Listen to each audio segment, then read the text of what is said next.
शांति। तो आज एक बहुत अच्छे विषय पर चर्चा करेंगे,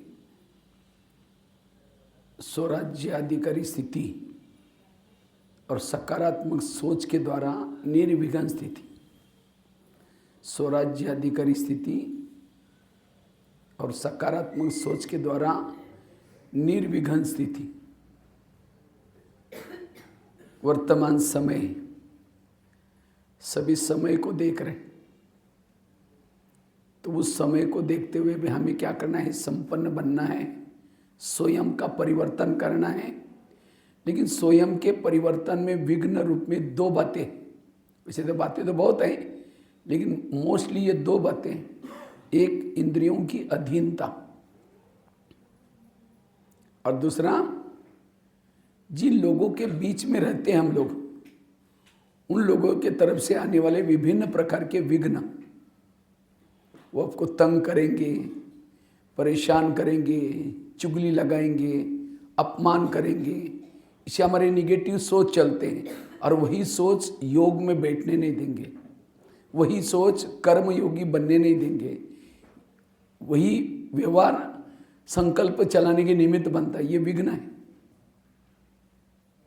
कई बार दूसरे हमें कोई तंग नहीं करते, परेशान नहीं करते, लेकिन हमारी खुद की कर्मेंद्रियां कहाँ हमारी आंखें बाबा को देखती थी, वो गंदी चीज़ों को देखना शुरू करते हैं। कहाँ हमारे कान मुरली सुनते हैं पर चिंतन सुनने की आदत लगती है। कहाँ मुख हमारा किसी को ज्ञान सुनाता था, वही परचिंतन करना शुरू करता है। कहाँ मन हमारा परमधाम में जा रहा था, आज कई फालतू चीज़ों में जाता है। ये भी एक विघ्न है। इससे हमारा टाइम वेस्ट हो जाता है, पुरुषार्थ ठीक नहीं होता। तो इन दो बातों का पुरुषार्थ करेंगे, इससे हम संपन्न और संपूर्ण बनेंगे, निर्विघ्न बनेंगे। क्योंकि वर्तमान समय अपनी स्थिति को शक्तिशाली बनाने की जरूरत है। जिनकी स्थिति शक्तिशाली है वो रोने वालों के आंखों के आंसू पोंछ सकेंगे। जिनकी स्थिति शक्तिशाली है उनका पद ऊंचा होगा। जिनकी स्थिति शक्तिशाली है संगम युग के अतीन्द्रिय सुख का अनुभव होगा। जिनकी स्थिति शक्तिशाली है वायुमंडल बनाने की सेवा कर सकेंगे। लेकिन यह स्थिति बिगड़ने के दो कारण हैं, एक इंद्रियों की अधीनता और दूसरा निगेटिव विचार, व्यर्थ विचार। तो सबसे पहले हम निर्विघ्न बनने के लिए, स्व परिवर्तन करने के लिए स्वराज्य अधिकारी बनना कितना जरूरी है, उसके पर चर्चा करते। आप लोगों को तो राजा तो बनना है ना, दिल्ली वालों। इसमें से राजा कौन कौन बनना चाहते हैं? हाथ खड़ा करो। इतना सा क्या बात है, ऊंचे ऊंचे हिम्मत। अच्छा ठीक है। और वो भी आप कौन से प्लेस में रहते हैं? क्या चाणक्य प्लेस। चाणक्य मतलब तो सबको राय देने वाले। लेकिन राजा कौन बन सकता है? हाथ खड़ा किया था, हम राजा बनने वाले हैं। जिन्होंने इंद्रियों पर शासन किया वो राजा बन सकता है। तो चेक करो, मन को कहा ये मन तुम आधा घंटा परमधाम में जाना, मन मार्केट में लेके जाता है, तो राजा कैसे बनेंगे? योग में बैठे हैं, आंखें बंद है, और जब मोबाइल में गलत चीजें देखते बंद नहीं होती, टक टक करके देखती, तो राजा कैसे बनेंगे? जिसका हर इंद्रिय पर शासन है वो है निर्विघ्न। नौका पानी के ऊपर से जाएगी, पार कराएगी। नौका के अंदर पानी आएगा तो डुबा देगी। जो इंद्रियों को चलाता वो पार हो जाता है, जिसको इंद्रियां चलाते वो डूब जाता है। इसीलिए स्वराज्य अधिकारी बनने का पुरुषार्थ।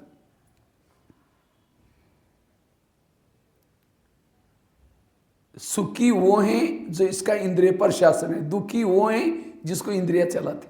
सुख और दुख की परिभाषा। नौका पानी के ऊपर से जाएगी, पार कराएगी, नौका के अंदर पानी आएगा तो क्या करेगी? जो इंद्रियों को चलाता है जीवन में सफल हो जाता है, पार हो जाता है, लेकिन जिनको इंद्रिया चलाते वो क्या होता है? डूब जाता है। जैसे प्रधानमंत्री दिल्ली में शांति में कब बैठेंगे? कब बैठेंगे? उसके पार्टी के सारे लोग एक्यूरेट काम करेंगे तो वो शांति से रहेंगे। अगर एक भी गलत काम करता उनकी आंखें खुल जाएगी, आंखें फिट जाएगी, नींद फिट जाएगी। इसी तरह आत्मा ब्रुकुटी में शांति में तब बैठती है जब हर इंद्रिया अपनी ड्यूटी एक्यूरेट करता है। आंखों ने गलत देखे, आत्मा की नींद फिट गई। कान ने गलत सुना, आत्मा की नींद फिट गई। इसलिए स्वराज्य अधिकारी बनना। ब्रह्मा बाबा नारायण बने, क्या किया? रोज अपनी इंद्रियों का दरबार लगाया। तो आप लगाते दरबार? लगाते? अंधेरी नगरी चौपट राजा, टकेसर बाजी टकेसर खाजा। नगरी का राजा सो है, इसके अंदर जोचे हो रहे हैं। हमें कोई नया पुरुषार्थ नहीं करना है। जो मम्मा ने किया, बाबा ने किया, दादियों ने किया, वही करो, सफल बन जाएंगे। दुनिया की शास्त्र इकट्ठे करो, ग्रंथ इकट्ठे करो, भक्ति की सामग्री इकट्ठे करो, एक पहाड़, बड़ा सा पहाड़ बन जाएगा, हिमालय बन जाएगा। लेकिन उसे हुआ कुछ? विकार बढ़ते गए, समस्या बढ़ती गई, आखिर भगवान को धरती पर आना पड़ा। और क्या बोला? बच्चे तुम एक आत्मा हो। और स्वराज्य अधिकारी स्थिति ये सिखाया बाबा ने ब्रह्मा के द्वारा। अगर हम नया कुछ करेंगे सफल नहीं बनेगा। आजकल तो यूट्यूब में, फेसबुक में, व्हाट्सएप में इतनी चटपटी बातें आ रही, जो मूल लेसन जो मम्मा बाबा ने किया हम उसके तरफ डोंट केयर करते हैं और इसीलिए पुरुषार्थ में सफलता नहीं मिल रही। इसीलिए स्वराज्य अधिकारी, माया कई बाहर से नहीं आती। माया कहाँ से आते हैं? कान के द्वारा आते हैं, आंखों के द्वारा आते हैं, मुख के द्वारा आते हैं, मन के द्वारा आते हैं। तो इस गेट को बंद करो। पाकिस्तान के बॉर्डर पर कोई एक सैनिक है, आर्मी वाला, और कोई आतंकवादी आता है, कहता है मुझे अंदर जाने दो और ये 500 की नोटा का एक बोरा लो, थैला। तो उसको लगेगा अरे ये एक बोरा तो मुझे कभी भी नौकरी करके भी नहीं मिलेगा। अगर वो बोरा लेकर के उसको भेजेगा कितने लोगों को मारेगा। इसीलिए वो सैनिक को नोट प्रेमी नहीं, देश प्रेमी बनने की जरूरत है। आज हमारी कान किस लिए हैं? आत्मा की रक्षा करने के लिए। आंखें किस लिए? आत्मा की रक्षा करने के लिए, लेकिन रक्षक ही भक्षक बने।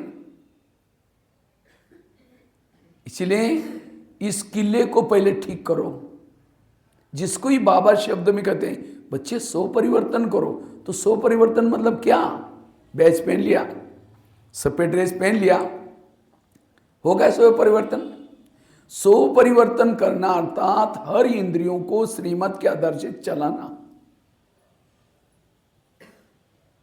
बाबा और एक शब्द यूज करता है, बच्चे चैरिटी बिगेन्स एट होम। तुम अपने घर को सुधारो।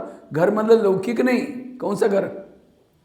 ये शरीर आत्मा का घर है। इस शरीर पे घर में जो भी रहने वाले उनको ज्ञान में चलाओ।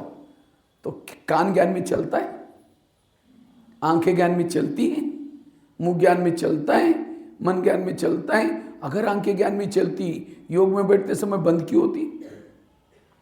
कान ज्ञान में चलता तो परचिंतन क्यों सुनता? इसका मतलब ये क्या? इसीलिए 7 दिन का कोर्स है, इनका करो, इनको ठीक करो, घर वालों को। बाकी दुनिया अपने आप बदल जाएगी। स्वयं को बदलो, दुनिया बदल जाएगी। देवी देवता बनने का पुरुषार्थ क्या है? पहला पुरुषार्थ, पहला पाठ है इसको बदलना। जिसकी इंद्रिया वश में है, शासन में है, तो कहेंगे ये माता बड़ी अच्छी है, भाई ये भाई बहुत अच्छा है। अच्छा है मतलब क्या? उसका इंद्रिय पर संयम है। सारे ग्रंथों का सार, सारे गीता का सार, हे अर्जुन तुम अपने घोड़े के लगाम अपने हाथ में रखो। सारे मुरली का सार, हे आत्मा तुम अपने इंद्रियों को वश करो। जिसकी इंद्रिया वश में नहीं है उसके जीवन में प्रॉब्लम, समस्या। क्या समस्या? मेरा योग ही नहीं लगता, क्या समस्या? मुझे सहन ही नहीं होता। क्या समस्या?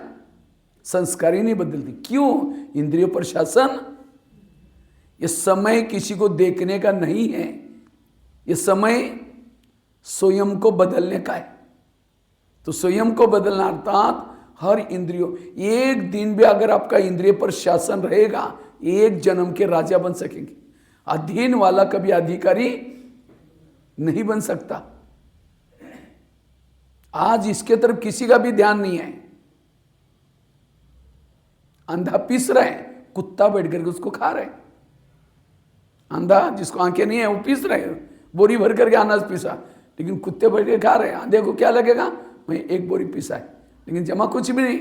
इसी तरह हम योग लगा रहे, मुरली सुन रहे, अमृत वाला कर रहे हैं, और सारा दिन आंखें गलत देख रहे हैं, कान गलत सुन रहे हैं, मुंह गलत बोल रहे हैं। जितना जमा है उतना।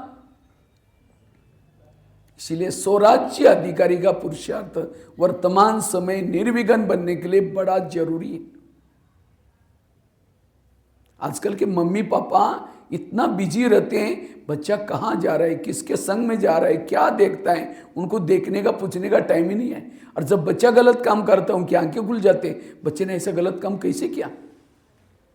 इसी तरह आज हम अपने आप में इतने बिजी हैं, मेरा मन क्या सोचता है, मेरा बुद्धि कहाँ जाता है, मेरी आंखें क्या देखती है, देखने का पूछने का टाइम ही नहीं है। रोज इसके ऊपर निगरानी रखो।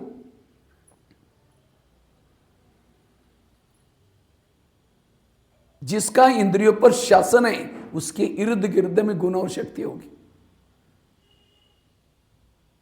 आज गुण और शक्ति क्यों नहीं है?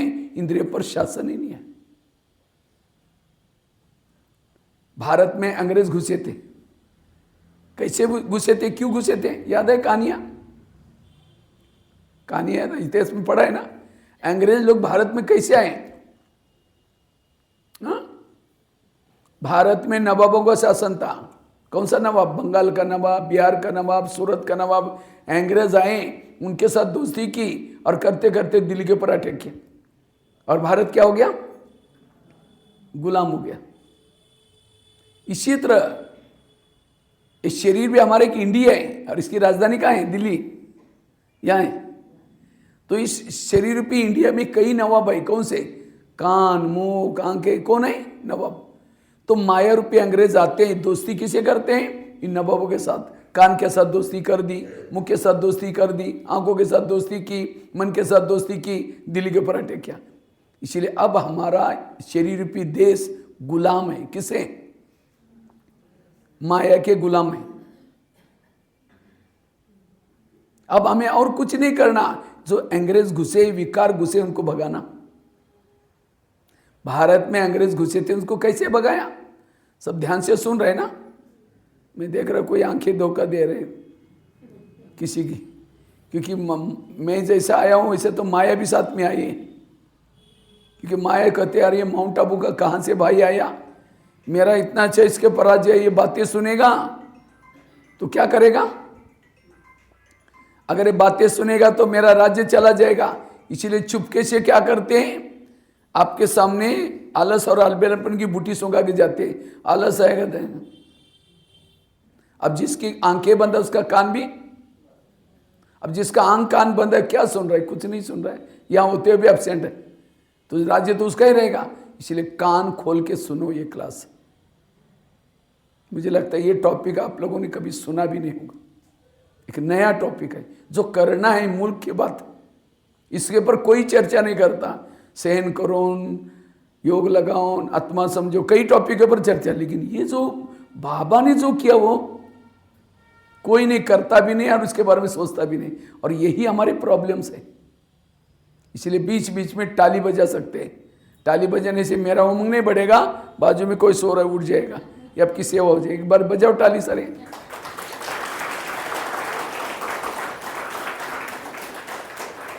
ठीक है, कोई पॉइंट अच्छी लगी बजा सकते। ताली बजाने से कोई जीएसटी नहीं कटेगी। ये तो छुट्टी दिया है मोदी जी ने। इसलिए स्वराज्य अधिकारी, स्व विश्व राज्य अधिकारी। भविष्य में राजा वो बन सकता है कौन? जिसका इंद्रियों पर शासन है। बाबा ने कोई मुरली में ये नहीं कहा कि जो मधुवन में रहते हैं वो राजा बनेंगे, जिन्होंने मम्मा बाबा को देखा वो राजा बनेंगे। है कोई मुरली में बोला है? जो समर्पित है वो राजा बनेंगे, जो माउंट आबू में रहते हैं या जो जोन इंचार्ज है वो राजा बनेंगे। कितना साल में ज्ञान चलते वो इसका कोई मतलब नहीं। ज्ञान में चलने के बाद जिन्होंने ज्ञान योग के द्वारा इंद्रियों पर शासन किया वो राजा बनेंगे। तो नहीं तो आप लोगों के साथ तो पार्शलिटी हो जाएगी ना। आपको कहाँ मधुवन में जाने का रहने का मौका मिलेगा? चाहे गृहस्थी में रहो, चाहे विदेश में रहो, चाहे कहीं भी रहो, ज्ञान में चल करके जिन्होंने इंद्रियों पर शासन किया वो भविष्य का राजा है। उसके लिए कोई पार्शलिटी नहीं। इसलिए आपको भी चांस है। हाथ तो आपका है ना, आंखें तो आपकी है ना, मुख तो आपका है ना। अपने पर शासन करना कितना इजी है, लेकिन आज इसके पर हमारा ध्यान नहीं है। इस दुनिया पर शासन वही कर सकता है जिसने इस दुनिया पर शासन किया है। इस दुनिया का ये सैंपल शरीर है। दुनिया में 3 लोग है, शरीर में भी 3 लोग, ये आत्मलोक। दुनिया 5 तत्वों की बने, शरीर भी। दुनिया में 70% पानी है, शरीर में भी 70% पानी। दुनिया में 950 करोड़ लोग रहते हैं, शरीर में भी 950 करोड़ सेल्स है, जीवाणु है। इस दुनिया का ही सैंपल, इसके पर शासन करना है। कृष्ण जब रथ में बैठता है पहले घोड़ों को प्यार करता है, थपथपाता है। क्यों? अगर घोड़े जाकर के दुर्योधन के सामने गिर जाएंगे, पराजय हो जाएंगे। इसी तरह हमें भी अमृत वाला करके जब शरीर में आना है, रथ में आना है, पहले अपने घोड़ों से प्यार करो। हमारे घोड़े कौन से? कान, मुंह, आंख। जब नहाते धोते हैं इनसे प्यार करो। हे कान, तुम आज कोई ऐसी चीजें ना सुनना जो मेरी पराजय हो जाए। हे आंखें, तुम ऐसी कोई चीजें ना देखना जो मेरी पराजय हो जाए। हे मुख, तुम ऐसी कोई बातें ना बोलना जो मेरी पराजय हो जाए। जब तक ये इंद्रियां आपके सहयोगी नहीं है, युद्ध में, इस माया के साथ के युद्ध में अकेले नहीं युद्ध करो, इंद्रियों का भी सहयोग दो।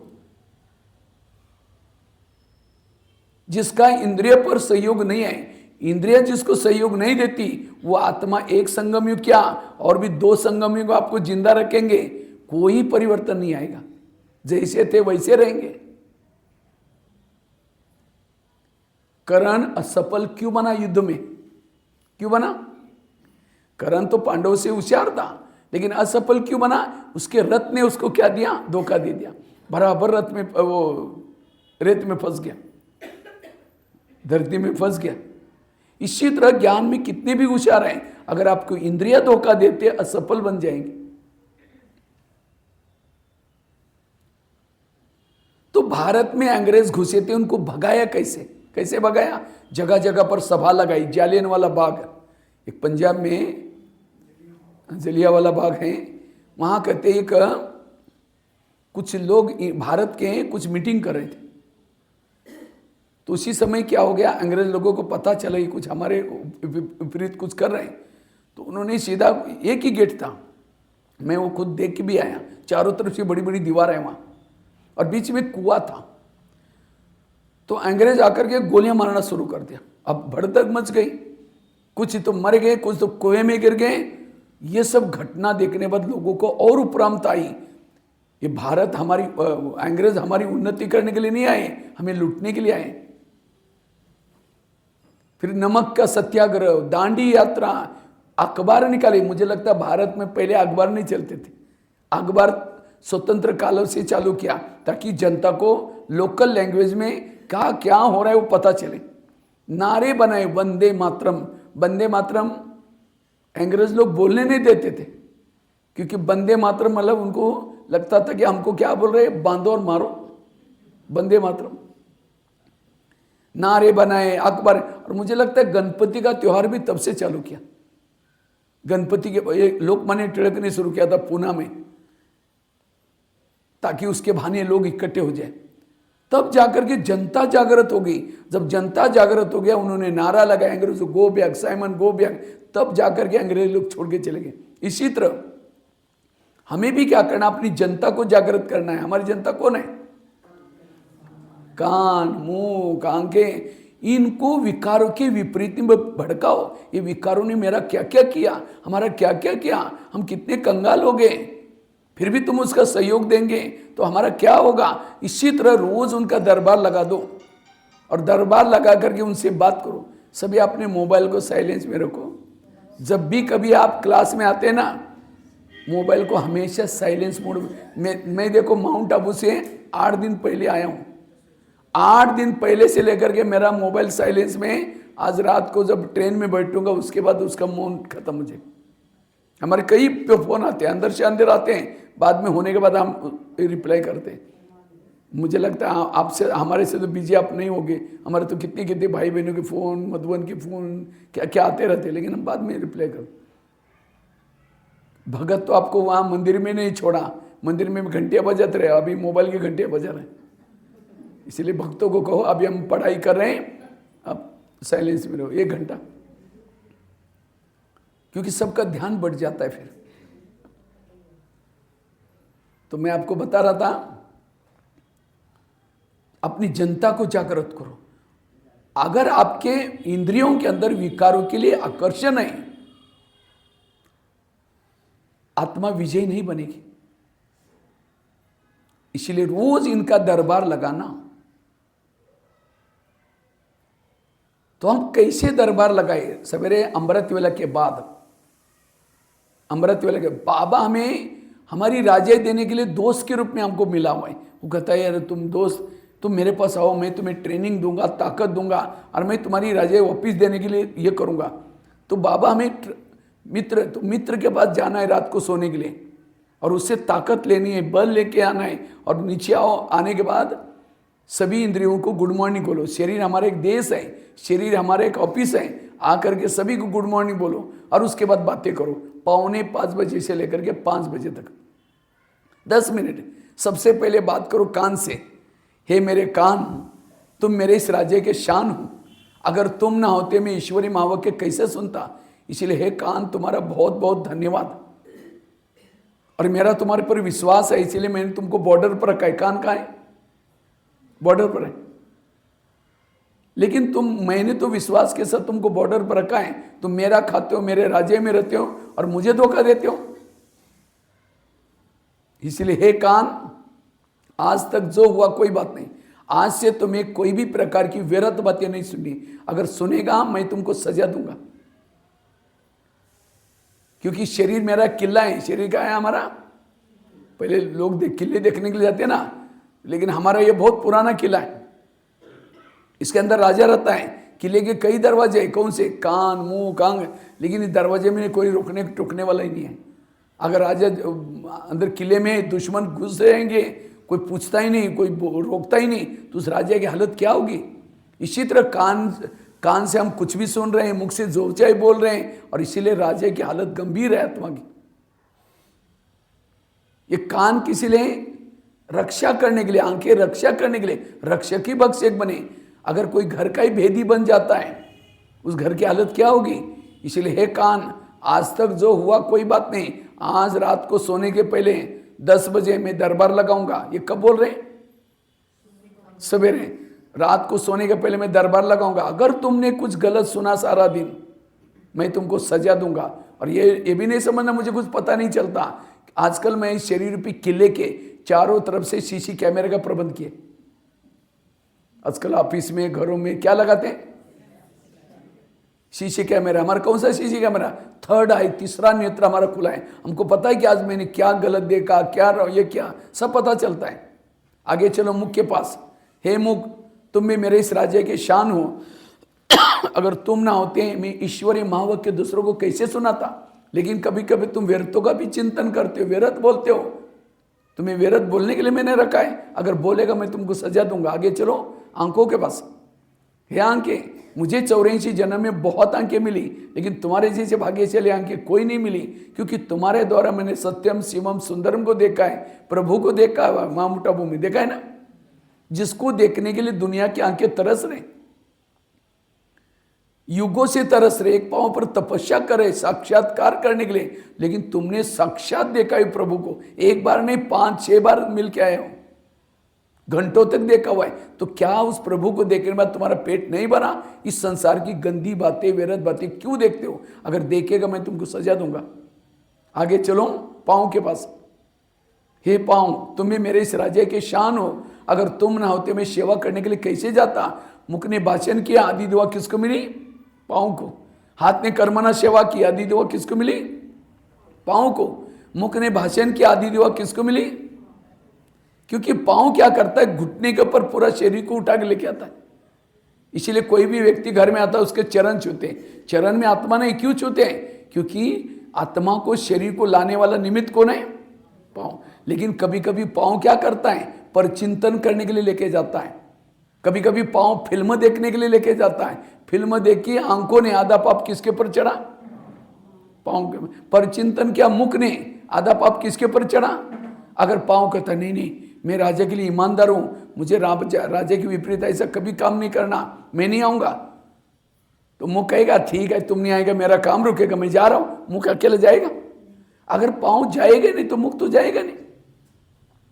माना सारी इंद्रियां उसके विपरीत में मिली हुई। इसलिए हर इंद्रियों को शासन प्रमाण रखो। सभी इंद्रियां उसको मिली हुई, लेकिन आज हमारे इसका तरफ ध्यान। और क्यों मिली है? क्यों मिली है? जैसे हम मधुबन में दादी प्रकाशमणि थी। जब दादी प्रकाशमणि थी तो क्या करती थी? दादी को कहीं भी जाना होता था तो दादी क्या करती थी? क्लास में सबको बोलती थी आज मैं बाहर जाने वाली हूं। जबकि दादी चीफ मुख्य है, बिना बोले भी जा सकते, लेकिन नहीं, राजा की निशानी है। कहते थे मैं जाने वाली हूं, आज शाम को आप सबसे मिलूंगी। तो सभी को हॉल में बुलाती थी दादी, मीटिंग हॉल में, और सभी डिपार्टमेंट वालों की महिमा करती थी। देखो ये किचन वाले, भंडारे वाले कितना मेहनत करते हैं, ये आवास निवास वाला, ये पहरे वाले कितना मेहनत करते हैं, हर एक की महिमा करते हैं। देखो आप लोग सभी इस किले के क्या हो? ईंटें हो, आप मजबूत है, किला मजबूत रहेगा। सभी को उमंग उत्साह देती थी, फिर टोली खिलाती थी, फिर जाती।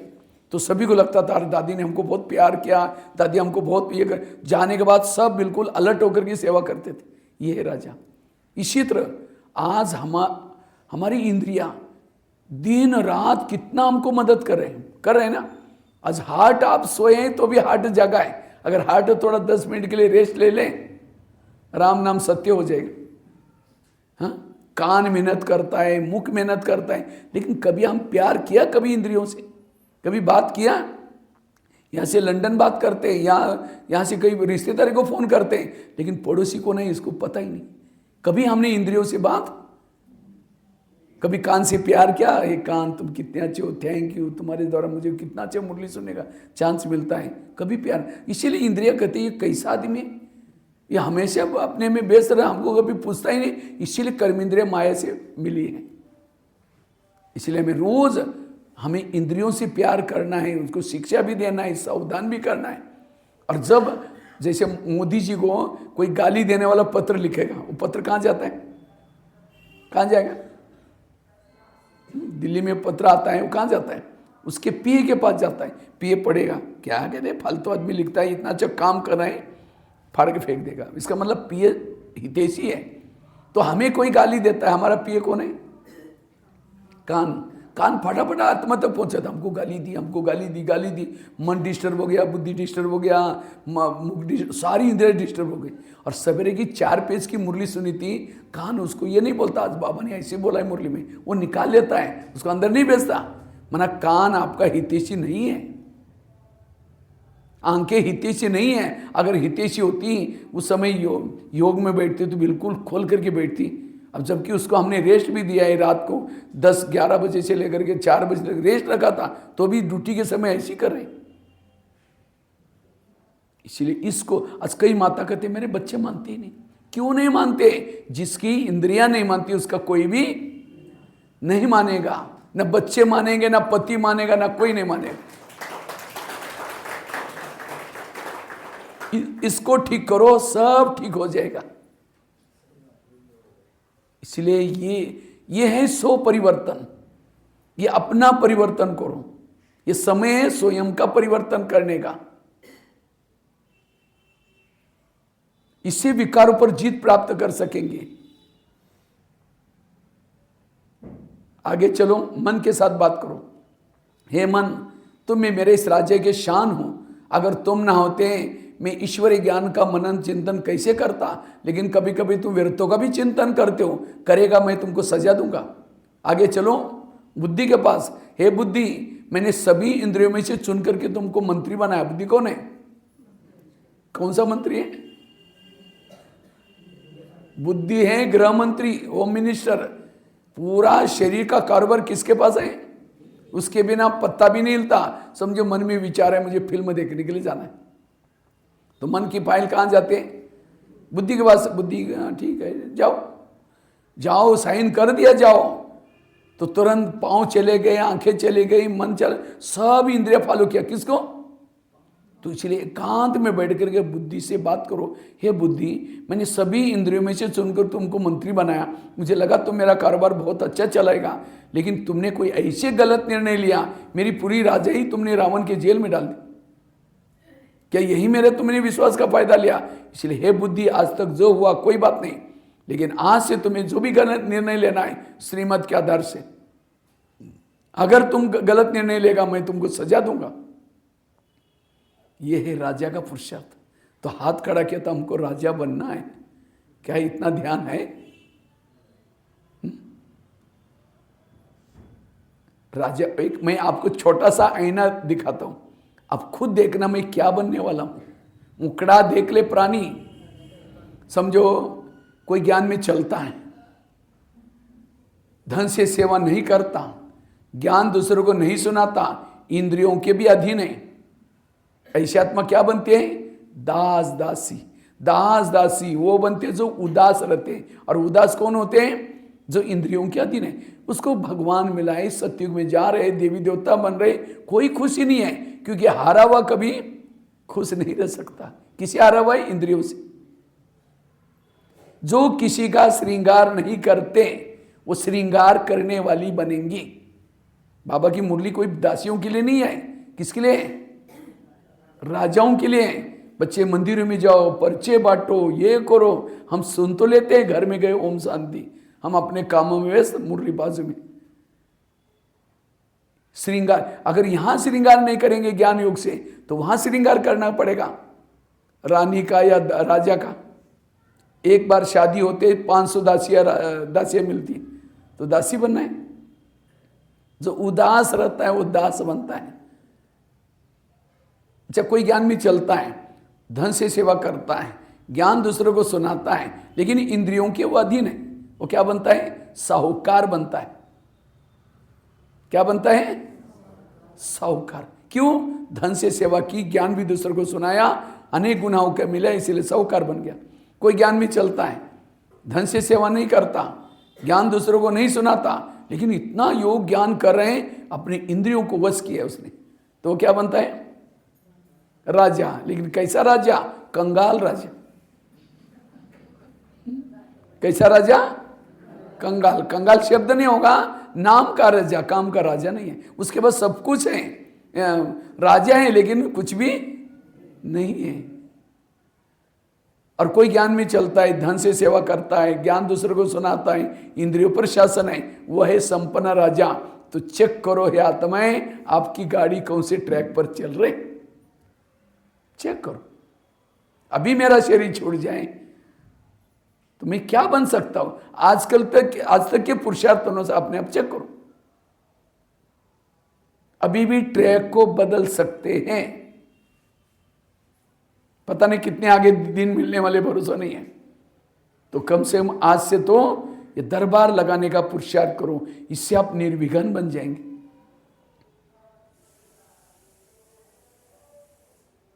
ये है दरबार। क्यों? और फिर रात को सोने के पहले फिर दरबार लगा दो। कितना बजे? 10 बजे।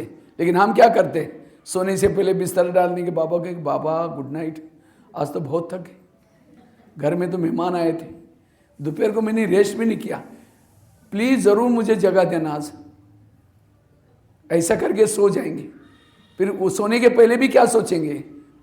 आज ऐसा हुआ, इसने ऐसा बोला, फिर कल सवेरे उठना है, इतने सारे ढेर बर्तन मांजना है, ये कपड़े धुलना है, ये करना है, फिर ऐसे करते करते सो गए।